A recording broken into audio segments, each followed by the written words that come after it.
So recently I went on a trip to Japan, and when I was there, in addition to the traditional sightseeing that I was doing, I also wanted to check out some film-related attractions. So this is a video just kind of going over some cool film-related stuff that you can see in Tokyo.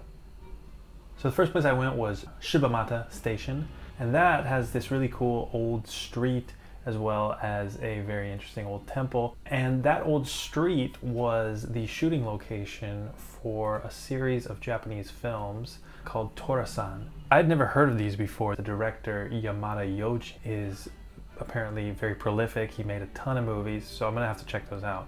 And they have this Yamada Yoji Museum as well as this Torasan Museum. That's a museum totally dedicated to these films that he made and him as a director. Inside you can see posters of these films as well as recreations of sets. And it was interesting to go in there and see and learn about these movies. The Yamada Yoji section of the museum had a lot of old film equipment and taught you a little bit about him as a director. If you go to Akihabara Station, it's a really cool area as it has Yodobashi Camera, which is a really huge, like super mega store for electronic equipment and cameras in particular. So if you're a filmmaker and you're going to Japan, Tokyo, I would highly recommend that you make a list of equipment that you want, camera bodies, camera lenses. Put a little bit of a budget aside to buy some new gear while you're there because the prices are really good and they have a huge selection.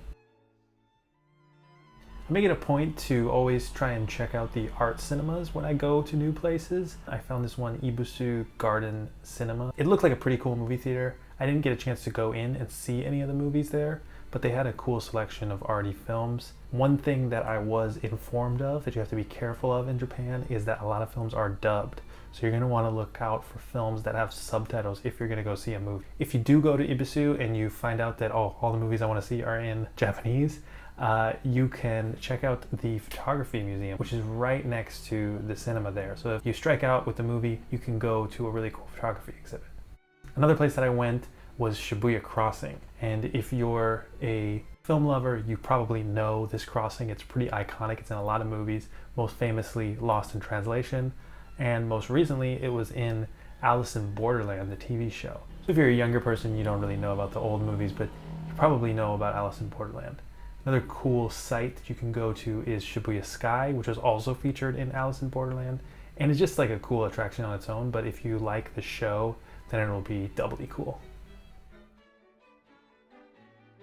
I checked out some other theaters in the Shibuya area that seemed like there were a ton of cool indie theaters. I checked out a couple, and they were playing some cool movies like the Bowie film. Still not sure if these theaters will play English films or have English subtitles on the Japanese films. A cool website is tokyofilmgoer.com, which apparently lets you know about films that will have the English subtitles, so you can get a lot of information there if you want to go see a movie. And finally, the last attraction that I wasn't able to go to but I really wanted to was the Ghibli Museum. It looked a little bit geared towards children, but I love Miyazaki films, so it would have been cool to go, but it was a little too far out and I wasn't able to make a reservation. So those are the places that I visited when I checked out Japan.